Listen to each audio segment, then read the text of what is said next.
yang dinamakan dapur magma atau batolit. Kedalaman dan besar dapur magma itu sangat bervariasi. Ada dapur magma yang letaknya sangat dalam dan ada pula yang dekat dengan permukaan bumi. Perbedaan letak ini merupakan penyebab perbedaan kekuatan letusan yang terjadi. Pada umumnya, dapur magma yang lebih dalam menimbulkan letusan yang lebih kuat daripada yang letaknya dangkal. Magma dapat diartikan sebagai bahan silikat pijar yang terdiri atas bahan padat atau batuan, cairan, dan gas yang berada di dalam lapisan kulit bumi atau litosfer.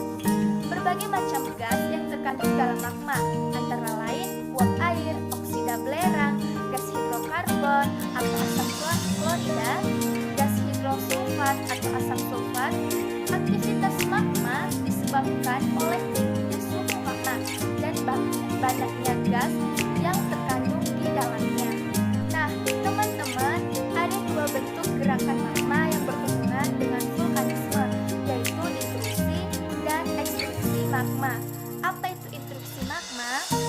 Intruksi magma adalah proses penerobosan magma melalui rekahan-rekahan atau retakan dan celah pada lapisan batuan permukaan bumi.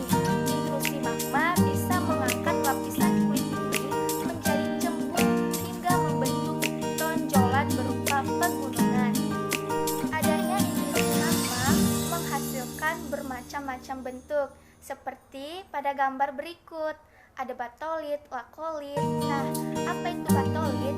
Batolit adalah batuan beku yang terbentuk di dapur magma sebagai akibat penurunan suhu yang sangat lambat. Intrusi ini sebenarnya adalah dapur magma yang membeku. Yang kedua, lakolit adalah magma yang menyusup di antara lapisan batuan yang menyebabkan lapisan batuan di atasnya terangkat sehingga menyerupai lensa cembung, sementara permukaan atasnya tetap rata. Tiga, keping intrusi atau seal adalah sisipan magma yang membeku di antara dua lapisan litosfer relatif tipis, melebar, dan sejajar dengan bidang perlapisan. Keempat, diaterma adalah batuan yang mengisi pipa letusan berbentuk silinder mulai dari dapur magma sampai ke permukaan bumi. Yang kelima, intrusi atau intrusi korok atau gang atau dikit adalah batuan hasil intrusi magma memotong lapisan-lapisan litosfer dengan bentuk pipih atau lempeng. Yang keenam, apolisa adalah semacam cabang dari intrusi gang yang bercabang-cabang banyak atau seperti menjarit. Yang ketujuh, lapolit, yaitu batuan beku intrusi yang mendesak lapisan di atas dan di bawahnya menjadi konteks. Yang ke-8, batolit, yaitu jenis batuan beku intrusi yang mendesak lapisan di bawahnya sehingga membentuk suatu bentukan lensa datar cembung. Selanjutnya, ekstruksi magma. Ekstruksi magma yaitu proses keluarnya magma dari dalam bumi sampai di atas permukaan bumi. Materi hasil ekstruksi magma dapat berupa satu, lava, yaitu magma yang keluar sampai ke permukaan bumi dan mengalir ke permukaan bumi. Yang kedua, lahar, yaitu material campuran antara lava dengan materi-materi yang ada di permukaan bumi, berupa pasir, kerikil, debu, dan lain-lain. Yang ketiga, lava dan piroklastika, yaitu material padat berupa bom, lapili, kerikil, dan debu vulkanik. Yang keempat, ekalasi atau gas, yaitu material berupa gas asam arang seperti fumarol, solvatar, dan movet. Ekstruksi identik dengan erupsi atau letusan gunung api yang dapat dibedakan menjadi dua, yaitu erupsi efusif dan erupsi eksplosif. Erupsi efusif yaitu erupsi berupa lelehan lava melalui retakan atau rekahan atau lubang kawah suatu gunung api.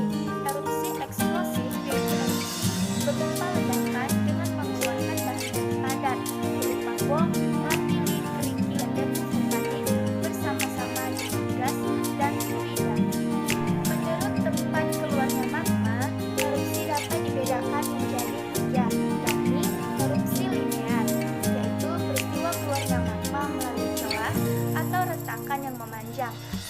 membentuk deretan gunung api. Yang kedua, erupsi areal, yaitu letusan yang terjadi jika letak magma dekat dengan permukaan bumi, kemudian membakar dan melelehkan lapisan batuan yang berada di atasnya, sehingga membentuk lubang yang besar di permukaan bumi. Yang ketiga, erupsi sentral. Jika letusan yang terjadi keluar melalui sebuah lubang yang membentuk gunung api yang terpisah-pisah. Erupsi sentral menghasilkan 3 bentuk gunung api, yaitu 1. Gunung api perisai, yaitu sebuah gunung api yang beralas luas dan berlereng landai, merupakan hasil erupsi efusif magma yang cair. Contohnya, gunung api yang tersebar di Kepulauan Hawaii. 2. Gunung api mar, dibangun oleh erupsi dahsyat yang menghempaskan sebagian besar tubuh gunung. Namun, erupsi selanjutnya lebih dominan gas yang mengikis batuan membentuk lubang besar. Contoh di Indonesia, Ranu Gerapi, Ranu Klakah, Ranu Bedali, dan banyak lagi di lereng Gunung Lamongan. Yang ketiga, gunung api strato atau kerucut, merupakan hasil campuran efusif dan eksplosif yang berulang kali. Gunung api ini berbentuk kerucut dan badannya lapis-lapis. Akibat erupsi yang berpindah-pindah pusatnya, menyebabkan di sana sini terbentuk kerucut-kerucut gunung api, sehingga bentuk gunung api tersebut tidak teratur. Dampak negatif dan dampak positif aktivitas vulkanisme. Dampak negatifnya yaitu berupa bencana seperti letusan, gas beracun, dan tanah longsor yang selalu mengancam penduduk sekitarnya. Dampak positif aktivitas vulkanisme. Yang pertama, sebagai sumber energi, sebab sumber panas dari gunung berapi dapat dijadikan pembangkit listrik tenaga panas bumi. 2. Mineral dan bahan galian seperti intan, timah, tembaga, belerang, dan batu apung. Yang ketiga, objek wisata dan olahraga, misalnya hiking, climbing, layang gantung, dan bersepeda gunung. Yang keempat, daerah pertanian yang subur. Hal ini disebabkan material yang dikeluarkan oleh gunung api banyak mengandung unsur dan mineral yang membuat tanah menjadi subur. Dan kelima, daerah hujan orografis, yaitu hujan yang terjadi karena adanya penghalang berupa gunung atau pegunungan, sehingga daerah gunung berapi merupakan tempat yang berfungsi hidrologis bagi daerah sekitarnya. Dan keenam, sumber plasma nutfah, karena variasi ketinggian secara